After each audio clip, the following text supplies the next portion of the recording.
Hey family, I don't think I'll have any peace until I get this message out. I have noticed that many people are getting caught in a trap from the enemy. In my walk, I also got caught in this same trap and now have an urgency in my spirit to warn the church. We have many people today thinking that they need to be watching for the Lord by watching prophecy unfold. They're mistakenly putting all of their attention on the enemy and his plans. But that's not loving the Lord and focusing on him. Let go of this world, for it is perishing, but the words of the Lord never will. We don't want to be caught watching the world be destroyed like Lot's wife. Matthew chapter 24, verse 35. Heaven and earth will pass away, but my words will never pass away. Be at peace on the promises of his coming by reading his word, fasting, praying, living in repentance, and getting the sin out of your life. Focus on producing good fruit. With bad news all around us, we need to be sharing the good news and investing into the kingdom. The world and everything in it is going to pass away, and soon. He told us that when we see these things begin to happen, to look up, not around. We know we're in the season of the rapture. Put your complete trust in the Lord. It's that trust and faith in him that is your best protection from the enemy and all of his plans of attack.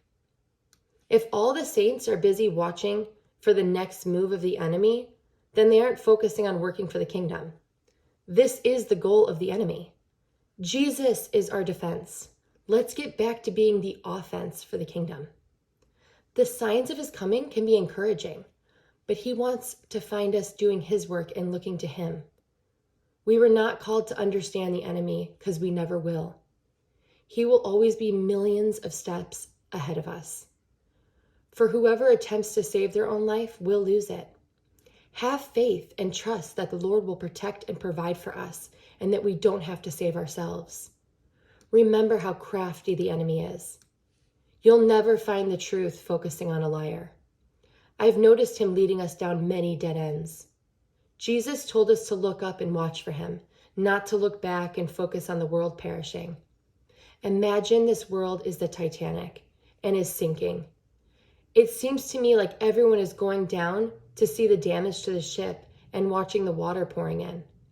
Ask yourselves, do you think the people who go to assess the damage done to the ship and stop to watch the water pouring in are going to make it to the lifeboat or die with the sinking ship? Right now, in this moment, we need to be headed to the lifeboat and helping others find it. This ship is sinking, and it's time to get on the one and only lifeboat, and that is Jesus. He is our only hope. This is a huge distraction for the church in these final seconds. He didn't give us a spirit of fear. And how can we not be fearful or anxious when watching all of these videos promoting fear? Remember that God said he will always provide for our needs. The enemy is trying to make you question, if not completely convince you, that he won't and hasn't. I started to recognize how I felt after watching or listening to certain videos. Please ask yourselves, when you're done watching any video, do I feel comforted, peaceful, and encouraged? Or do I feel anxious, worried, and fearful?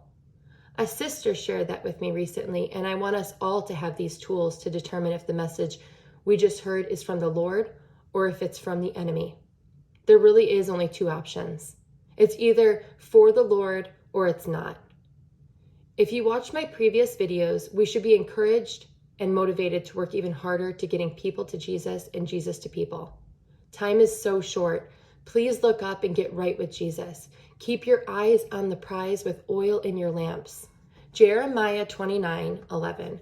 For I know the plans I have for you, declares the Lord, plans to prosper you and not to harm you, plans to give you hope and a future. Thank you all who subscribe to my channel. More videos of encouragement to get us to look up will be coming. Love you guys.